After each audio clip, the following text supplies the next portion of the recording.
현존하는 세계 최대의 국제고속도로 팬 아메리칸 하이웨이. 이 고속도로는 미국의 알래스카부터 아르헨티나의 남단까지 도로의 길이만 해도 무려 약 3만 킬로미터에 달해요. 이건 서울에서 부산까지를 400m로 가정할 때 75번을 왔다 갔다 해야 비슷한 수준이라는 건데, 여기 이 도로에서 유일하게 끊긴 구간이 존재합니다. 바로 다리엔갭. 이곳은 현재 지구상에서 손꼽히는 오지 중 하나로 정글과 늪지대로 악명이 높아요. 또한 북아메리카와 남아메리카 사이를 관통해 마치 서로 떨어진 대륙처럼 만들어 놓고 있죠. 심지어 이 구간을 지나려면 목숨을 걸고 지나가야 한다고 하는데, 그렇다면 과연 지구상 가장 극한의 오지라고 불리는 이곳에는 어떤 이야기들이 숨겨져 있을까요? 오늘은 이 내용을 한번 이야기해볼까 합니다.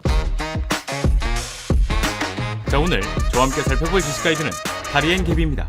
아주 오래전부터 조그마한 소규모 부족들이 거주했던 다리엔갭. 이곳은 파나마와 콜롬비아 사이에 위치한 길이 160km, 폭 50km에 달하는 거대한 밀림늪지대로 인류 문명의 발전을 이룩하지 못한 곳입니다. 하지만 다리엔갭을 아무도 발견하지 못했던 것은 아니었어요. 때는 시간을 거슬러 15세기 말에서 16세기 초 서구 열강들은 신항로를 개척해가면서 세계 곳곳으로 영향력을 넓혀가고 있었습니다. 포르투갈은 아프리카의 희망봉을 돌아 인도로 가는 항로를 발견하고, 스페인의 경우에는 이사벨 1세의 후원을 받은 콜럼버스가 아메리카에 발을 딛게 되었죠. 그렇게 수많은 배들이 새로운 항로를 따라 이동하기 시작하면서 이른바 대항해 시대가 펼쳐지게 되고, 이때 스페인은 하나의 늪지대를 발견하게 되죠. 네, 바로 다리엔갭입니다. 하지만 당시 스페인은 이 지역을 발견했음에도 그렇게 큰 반응을 보이진 않았어요. 일단 지중해성 기후를 가지고 있는 유럽과는 달리 다리엔갭은 너무 덥고 습하고 먹을 것도 딱히 없어 보였기 때문에 쓸모없는 땅이라고 생각했기 때문이었죠. 그래도 스페인은 이곳을 발견했다는 이유만으로도 하루아침에 스페인의 영토로 지정해두긴 했지만, 이때까지 이곳에는 원주민만이 살아가고 있을 뿐 스페인 출신의 거주자는 존재하지 않았습니다. 그렇게 다리엔갭은 기억 속에서 잊혀져 가기 시작했고, 시간이 흘러 1698년 서구 열강들은 너나 할 것 없이 세계 곳곳에 영향력을 행사하면서 식민지를 확장하고 있었어요. 그리고 이때 기억 속에서 잊혀졌던 다리엔갭을 유심히 살펴보던 나라가 존재했습니다. 바로 스코틀랜드. 스코틀랜드는 지난 11세기부터 잉글랜드의 공격에 시달렸어요. 14세기에 들어서 독립을 이뤄내긴 했지만 1603년 엘리자베스 1세가 후계자 없이 갑자기 세상을 떠나는 바람에 스코틀랜드의 국왕 제임스 6세가 잉글랜드의 국왕 제임스 1세로 즉위하게 되죠. 이 상황은 스코틀랜드와 잉글랜드가 같은 왕을 둔 나라로 존재하게 되면서 스코틀랜드는 자연스럽게 잉글랜드의 주도권 아래 놓이게 된 것이었어요. 당시 잉글랜드에 비해 스코틀랜드의 힘이 약했었기 때문에 이건 어찌 보면 당연한 수순이었죠. 결국 스코틀랜드는 이 시점을 기준으로 다른 서구 열강들처럼 식민지를 건설해 영향력을 키워야겠다는 생각을 하게 됩니다. 이때 스코틀랜드의 눈에 띄었던 곳이 다리엔갭이었던 거고요. 그렇게 스코틀랜드는 다리엔 계획이라는 것을 세우게 되는데, 이 계획은 해외에 식민지를 건설해서 중개무역으로 경제를 부흥시키는 목적을 가지고 있었거든요. 하지만 식민지를 만들기 위해선 기본적으로 자본이 받쳐줘야 했기 때문에 스코틀랜드는 이 돈을 마련하기 위해 귀족, 상인, 금융가에 있는 재산을 털어서 다리엔갭을 시작했죠. 그렇게 1차, 2차로 나뉘어 약 2,500명의 식민지 건설자들이 다리엔갭으로 보내졌고, 이들은 도착하자마자 오두막도 짓고 작물도 심으면서 서서히 도시를 가꾸려 했어요. 그런데 여기서 문제가 발생하게 됩니다. 다리엔갭은 오지 중에 오지였고, 주변에는 독충, 뱀 등의 위협적인 생물이 득실거렸어요. 심지어 울창한 밀림 속에 말라리아 같은 전염병이 끊임없이 나오게 되면서 스코틀랜드에서 온 식민지 건설자들은 한 명씩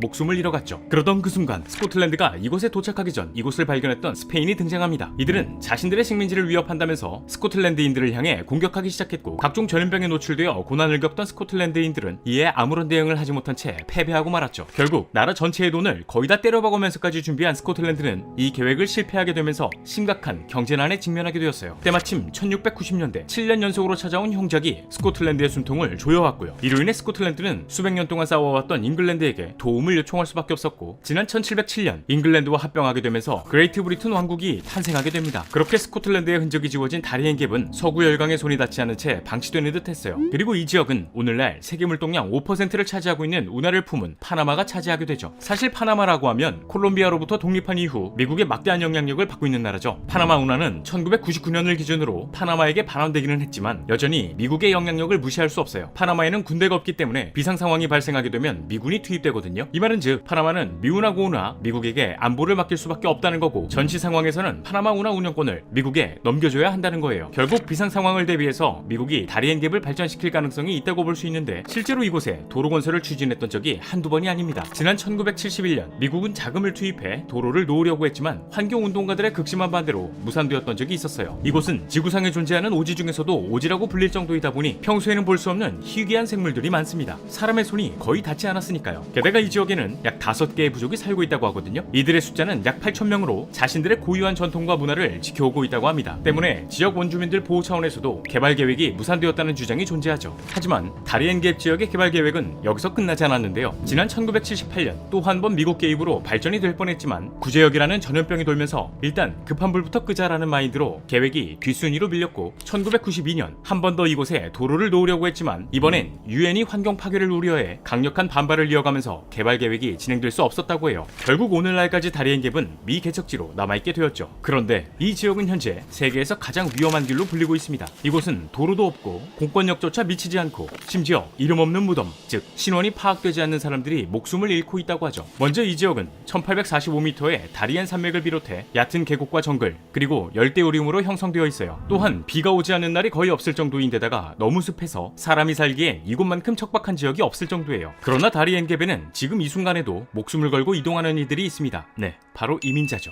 유엔 난민기구의 보고서에 따르면 지난 2022년 무려 25만 명에 달하는 사람들이 목숨을 걸고 다리엔갭을 건넜다고 해요. 또 2023년에는 이 지역을 건너는 난민의 수가 40만 명에 달할 것으로 예상되고 있죠. 이곳을 건넌 이민자들의 국적은 대부분 베네수엘라, 하이티, 에콰도르 등으로 이들의 공통점은 중남미에 거주하고 있는 취약국가라는 겁니다. 여기서 말씀드린 취약국가라는 것은 국민들에게 기본적인 서비스가 제공되지 않거나 애초에 제공할 수 없는 국가를 말해요. 이 말은즉 수많은 이민자들이 자국에서 벌어지고 있는 극심한 경제난과 치안 불안에서 벗어나기 위해 이 길을 택한 것이죠. 그런데 여기서 문제는 자국에서 벗어나 이민자의 길을 택했다고 해서 모든 이들이 안전을 보장받을 수 없거든요. 이민자들은 다리엔갭 초입에 도착한 이후 이른바 가이드라는 사람을 만나게 된다고 해요. 이들은 이민자들에게 정글 안내 비용으로 1인당 약 30만 원을 받은 뒤 정글 입구로 들어가게 되는데 앞에서도 설명해드렸듯 이 정글에는 각종 전염병과 독을 지닌 생물이 가득합니다. 그러나 가장 무서운 것은 다른 무엇도 아닌 사람이죠. 콜롬비아에서부터 시작되는 이 정글은 현재 범죄 조직이 장악하고 있어요. 안내 비용을 걷는 가이드 또한 범죄 조직이 운영하고 있고요. 때문에 가이드 중에는 이민자들의 금품을 갈취하는 이들이 있기도 하고 금전적인 범죄뿐만이 아닌 여성들을 대상으로 한 끔찍한 만행을 저지르기도 한다고 하죠. 하지만 이곳에서 벌어지고 있는 범죄들은 범죄 조직 내부에서 다 알고 있으면서도 묵인하고 있고 이민자들은 다시는 떠올리고 싶지 않은 끔찍한 비극을 겪더라도 어떻게 해서든 살아남기 위해 이곳을 지나가야 합니다. 게다가 다리엔갭은 현재 콜롬비아에서 생산되는 불법 약물을 유통하는 운송로로 사용하고 있기도 하고 게릴라 반군의 본거지이기 때문에 말 그대로 무법지대의 상황이 펼쳐지고 있다고 해요. 이곳은 결국 지속적으로 개발 계획이 나오고는 있지만 실현이 되고 있지는 않아요. 다리엔갭을 품고 있는 콜롬비아의 입장에서는 내부의 골치 아픈 게릴라 반군들을 몰아놓는 곳이 다리엔갭이다 보니 만약 이 지역이 개발되거나 사라지게 된다면 내부 상황이 얼마나 더 혼란스러워질지 우려하고 있어요. 이에 반면 파나마의 입장에서는 콜롬비아의 공격과 영향력을 차단하는 지대로 활용하고 있는데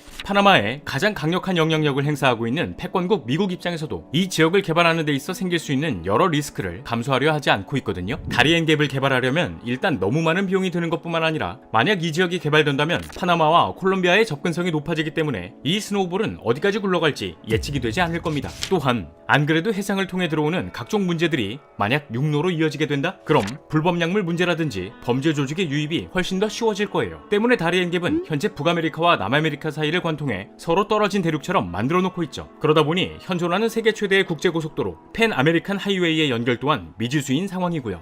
과연 이 혼란스러운 미지의 다리엔갭, 이 지역이 어떤 방향으로 나아갈지 지켜봐야 할 것 같네요. 자, 오늘의 영상은 여기까지입니다. 다음에 또 다른 안내서로 찾아뵙도록 하겠습니다. 지금까지 지식가이드였습니다. 감사합니다.